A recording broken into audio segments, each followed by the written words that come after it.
So,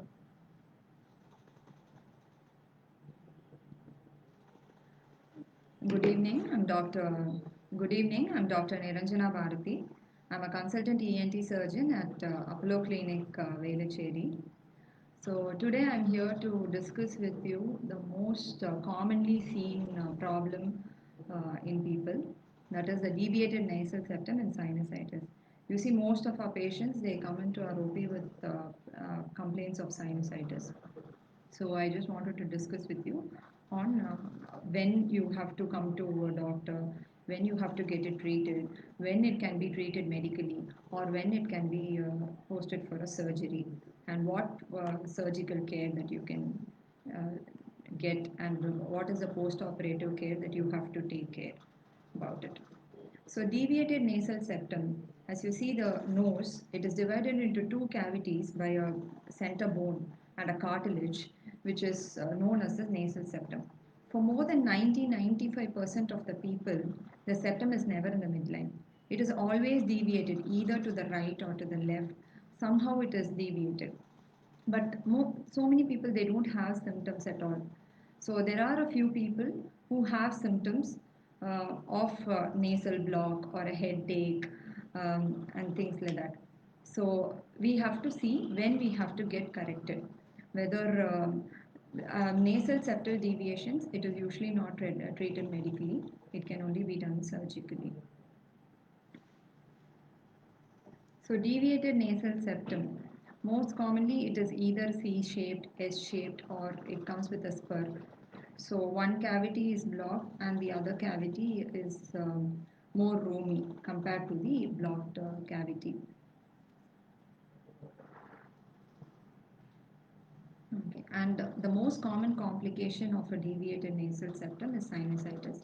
So today let us deal with both the deviated nasal septum as well as sinusitis.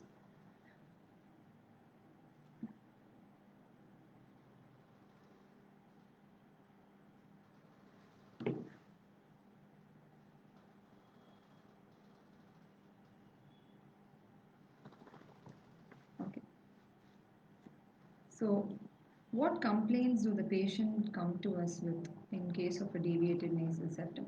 The most common symptom that the patient comes with is a nasal block. So, what does this nasal block do? When there is a nasal block, you obviously get a headache. That is, the septum goes and impinges onto the lateral wall of the nose, so you get a headache. All the sinus cavities they all drain into the nasal cavity. So when there is a block in the nasal nose, that is a deviated nasal septum, then there is a improper sinus drainage. So it's just like a closed cavity. When the sinus is not able to drain properly, the secretions stay back in the sinus, that gets infected, and that causes a sinusitis.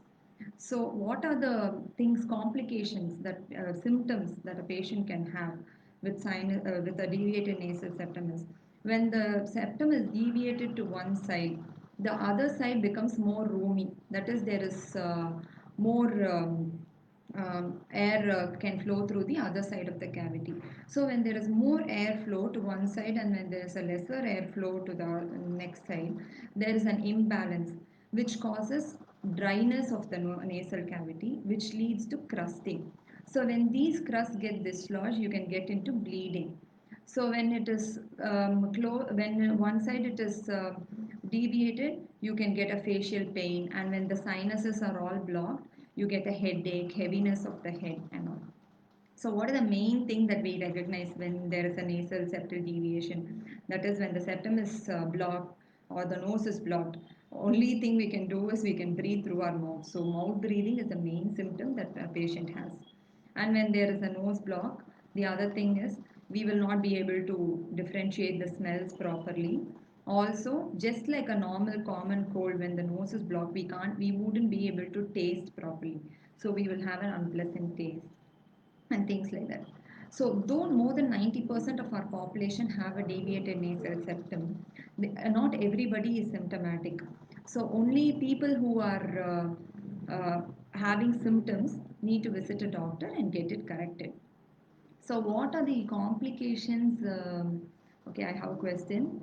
So, what are the complications that we get after a deviated nasal septal surgery?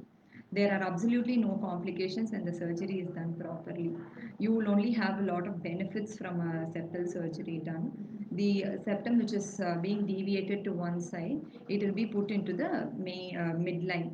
So, this surgery is done completely endoscopically, so there wouldn't be any scars outside or anything, and so there wouldn't be any complications at all. So will the contour of the face change after a DNS surgery? No, it doesn't change at all. It is more like a, it's just to say you could compare it to a plastic surgery. So it is done endoscopically. There are absolutely no scars outside. So the face will not change at all. The shape of your nose will not change because the dorsal strut and the caudal one, it is left intact. So the shape of the nose does not change. Only thing which changes is the bone which in between, so you will be able to breathe more comfortably, and you will the complications related to a deviated nasal septum can be avoided. So what about the post-op care for a deviated nasal septum? You have to come in for a regular checkup. It has to you have to get a proper cleaning done.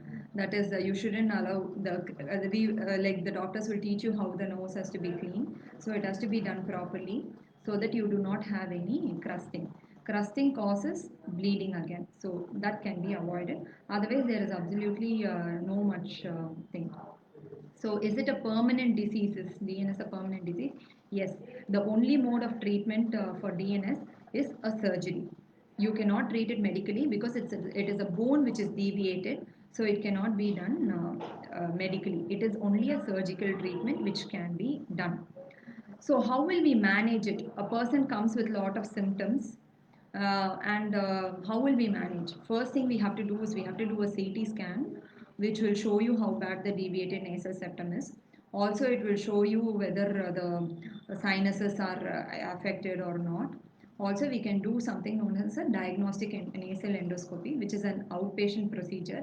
It is only a 2 to 3 minutes procedure. So this procedure helps us to know how bad the nose is blocked, whether surgery will help, or if there are any other complications associated with it. So, what are the complications when the sinus is left untreated? So, the deviated nasal septum in toto, when it is left untreated, it leads into a lot of complications. It is not only the nose which is affected, the ears also get affected. We get into mouth breathing, so we get into a lot of pharyngitis. So, I'll come as point by point. So, when the nose is blocked, the sinuses get blocked, so you go on to get a sinusitis. When a sinusitis is left untreated, there can be a negative pressure in the nose because the air is not moving in equally, so which can lead into pulling of the nasal mucosa, which is known the sinus mucosa, which is known as a polyps. Polyps are balloon-like fluid-filled cavities. So those polyps can be treated only surgically, and it is it will give you a more nasal block and more symptoms. So when the nose and the ear, it is connected through a tube called as a eustachian tube. So when the nose is blocked, another thing which happens is the tube also gets blocked because there is a difference in pressure between the middle ear and the nose. So when the pressure is not balanced equally, what we can get into is a blockage of the eustachian tube. This blockage of the eustachian tube can cause problems in the ear. That is, it can cause fluid filled cavities. It can cause a hearing loss in patients. Hearing loss in kids is even more difficult because it can lead into speech delays and stuff. So, and also the sinus, how the sinus treatment is done. Okay, so the sinus, is it a lifelong disease? No, it is not a lifelong disease. When your sinus is infected fully, all that you need to do is, again, as I told you, it's a CT scan which will show you how bad that the sinus is affected. Also, you will have to do a diagnostic nasal endoscopy to know how bad your sinus is affected. And surgery is the mainstay of treatment. We can treat it medically when it is a little when it is a lower degree of sinusitis, where we can give nasal decongestants, antibiotics, and treat. So over here, I would like to tell you one thing: never use Otrivin. There are a lot of patients who say like I'm very comfortable with Otrivin. No, Otrivin is a xylometazoline, so it acts like it decongests the nose. So when we use Otrivin, we feel that the nose is completely relieved. We are able to breathe freely and stuff, but it's more addictive. So any usage of Otrivin for more than 5 to 6 days, maximum for a week, you get something known as a rhinitis medicamentosa, which is it is a medicine related nasal block. So that is even more difficult to treat than an ordinary nasal block, because the effects of the medicine has to be completely washed out. So Otrivin is addictive, and it does not give you, it does more harm to you than the benefits. So try avoiding Otrivin as much as possible. So, sinusitis, what are the causes? Yes. There are main causes of sinusitis are the septal deviation and allergy. Allergy is the main cause of sinusitis. So, when sinus is treated, is it a lifelong disease? No. When we do it surgically, we will clear we can do something known as a functional endoscopic sinus surgery. It is known as a functional endoscopic sinus surgery because the anatomy is not lost. The physiology, that is the functions of the sinuses, are maintained as per it is. So we only make openings for the sinus to drain out more freely. So post sinus surgery, all that we need to do is, we, as the doctor says, you have to come for a regular checkup. Same thing, it has to, the nasal cavity has to be kept clean and washed. So we have to prevent the crust formation. If it is a fungal sinusitis, yes, an aggressive treatment is necessary, and a regular follow-up is what is most mandatory. How the sinus surgery is done, like we can do a functional endoscopic sinus surgery, which is done using a microdebrider. These microdebriders give a more precise excision of the diseased sinus mucosa. And we can, even the when the turbinates are all inflamed, we can do a coagulation turbinate reduction, which is just like a laser. So the post of recovery is like very good, and the bleeding and pain and all is like very less in a surgery like that. Yeah. So when I spoke to you about the causes of sinusitis, I said allergy is the main cause. So as long as there is allergy, yes, there is a chance of recurrence. So we need to treat the allergy also side by side. So what we can do is, there is a skin prick test which can be done. It is a very simple test. It will give you results within 1.5 hours. We can know what you are exactly allergic to, and whatever you are allergic to, you can take a sublingual immunotherapy. Sublingual immunotherapy is 6-month therapy. So it is specific for the allergen that the patient is sensitive for. And this immunotherapy desensitizes the patient. Like for example, if the patient is allergic to dust, the immunotherapy, it is the patient can do it at home. It just comes like drops. You just have to put a drop under your tongue. So this desensitizes. That is, the patient becomes more better when they are exposed to dust. That is, the allergic symptoms are reduced.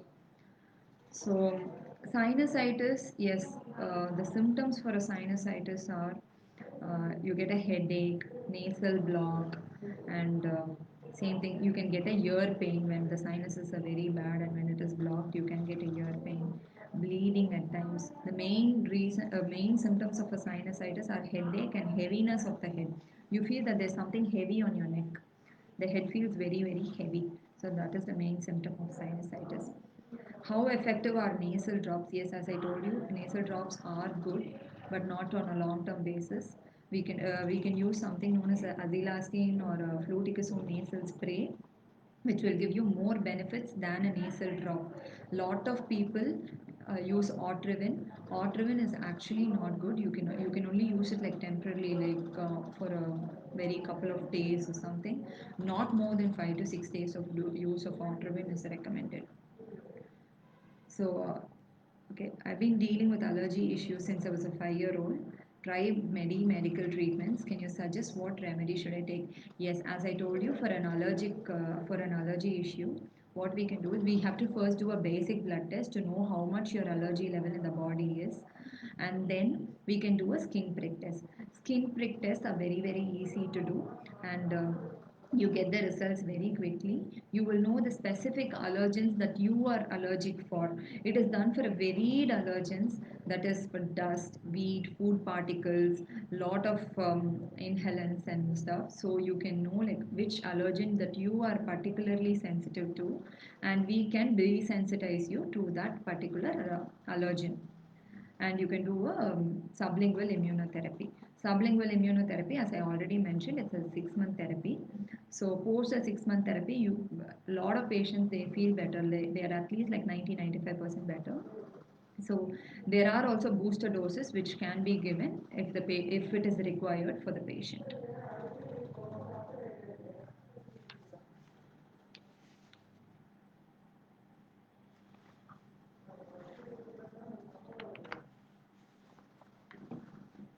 So any other questions that people have? Let's check.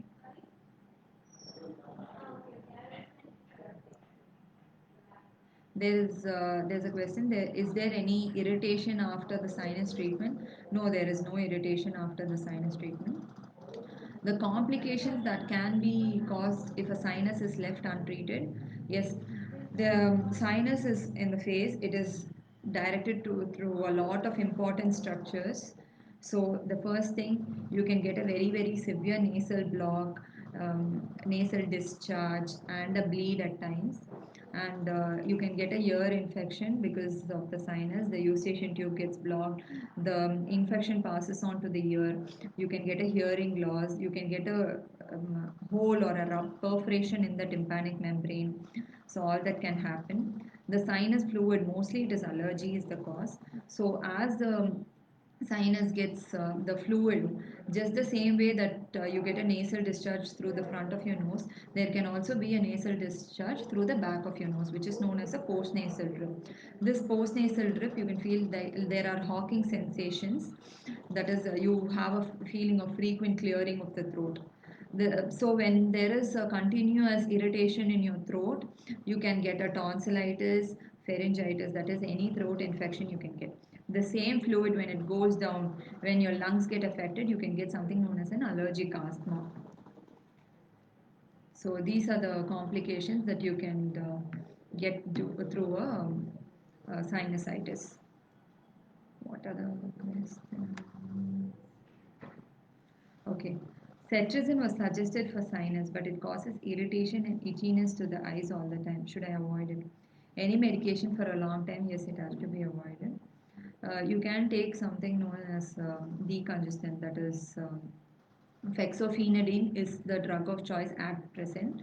It is a very good antihistamine. It is non-sedative, and it causes a lesser side effect. So you can do that to get your allergy in control.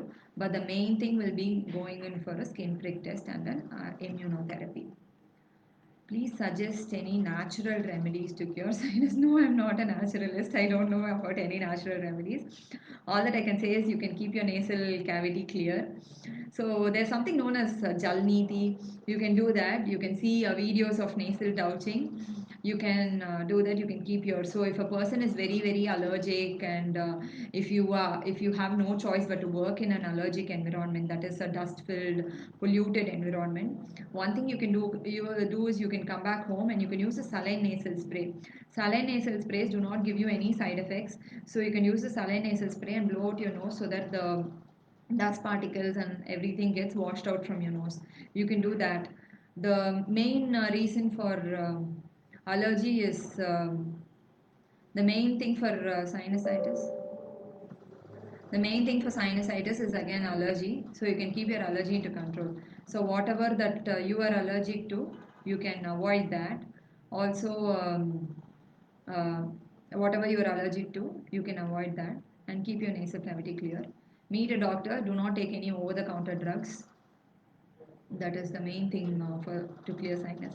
There are no such natural remedies which says that it can clear sinusitis.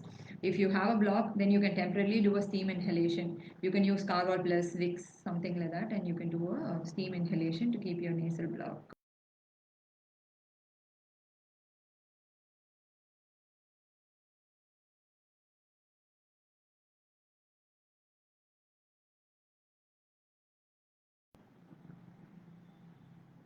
Okay. Thank you so much. Hope I've answered all your questions. If there's anything else, you can get back. Thank you.